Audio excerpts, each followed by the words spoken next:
This is Bitwig for Sonicstate. Hello, I'm Klaus from Bitwig, and I'm going to show you what's new in Bitwig. Since last year, that released quite a lot of stuff. We released the grid finally this summer, and in autumn we released 3.1. Actually, that was in December. We released 3.1 with micro pitch, some few modulators and modules, and a bunch of nice new timeline editing features. And in December, the 23rd, we released the Bigwig Vocoder as a Christmas present to all of our users. So I'm going to start with that. So the Bitwig Vocoder is, a pretty classic thing here. Mono stereo, you can have up to 80 bands, and 4 or 8 pole filters, and all the usual stuff. You can freeze it, and it sounds really good. It's a well-balanced filter bank.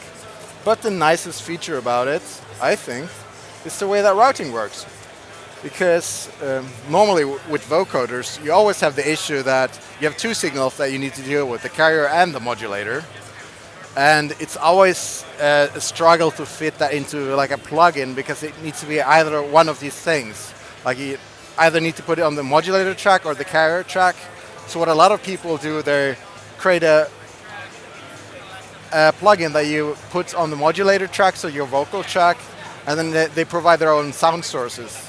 But since Bitwig is a bit more modular brought up, we just insert both signals into 2 different device chains, and you can decide what to put it into them yourself. So in this case, I loaded the preset called Instant Robot. And it contains nothing in the modular chain, so the modulator goes through unchanged. In the carrier change, we put a grid patch in here that provides just a sawtooth wave. And now if I change a few different parameters, I can also change like the voice. So here, hello, hello. Change the format to be deeper, lower, or I can change the pitch of this oscillator. So that's kind of neat how it works. We also added a new device called the micropitch device. So in that case, I'm going to show you an organ. This is a very good example how you actually can hear something. It tends to be quite subtle. Here you see the organ normally. If I add the micropitch, I can go through a few different presets. Here from equal temperament, the normal tuning. If I change it to be like Johnston, you will hear that the beating between the C note in this case and the fifth kind of goes away compared to the equal temperament. So microtuning is useful. It's quite subtle, but once you have it, it lets you do a few new things to your sounds that you're not really used to if you haven't used to that before.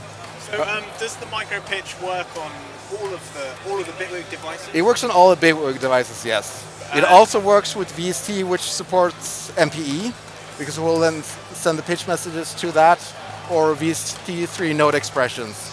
So basically everything that supports the Bitwig note pitch expressions will also support micropitch. And the graphic is kind of nice that you see here on the key, which is modulated, and you can also retune it and change the amount of tuning. So it's... So effectively, if you had a piece of hardware and you could supported MPE, you could route this out to a piece of hardware as well. Especially if it's CV and gates output. I mean, if it were a CV instrument, then of course the CV voltage will be supplied by the micropitch. So, but it kind of fits into the whole Bitwig ecosystem. It's like each part is not that huge, but they all work together. So that if you get this ability here, you can use it everywhere. And this was just part of a free update, right? Or no, it's part of our upgrade plan that we have. Yeah, sorry. So. Excellent. Is there anything else you want to show us, Klaus? Well, I could give you a rough demonstration of the grid, how it just works, for people who haven't seen it really.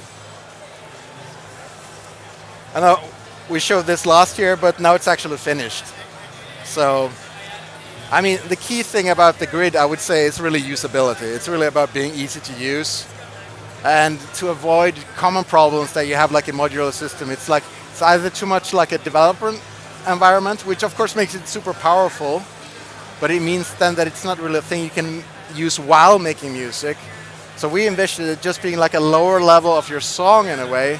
And if you make a sound you like, you can save it as a preset. But we sort of want to remove this difference between being a synthesizer you use versus a development environment, and just making a really like fun environment to use for actual sound synthesis and sound design.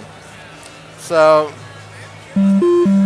when you start out with a patch, it always starts the same way that we start with a triangle wave and an envelope, but you see there's no inputs coming in for the pitch or the gate because it's already pre-mapped through this pre-chord system that we have. It means that whenever you add an oscillator, it's already going to be mapped.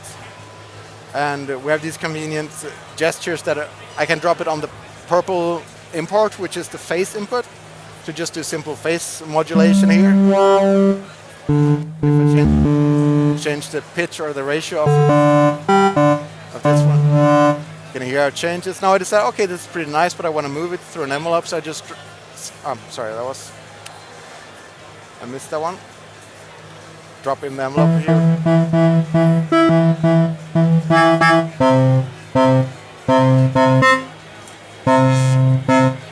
And since in the grid every signal is stereo and 4 times oversample, you have a lot of playground to deal with. I can add this, press this plus minus button. It means that it inverts the frequency offset for the right channel. That means I can detune that. For example, I get this really wide sound out of the box. Excellent. Well, Yeah. Klaus, thank you very much. Yeah, you're welcome. And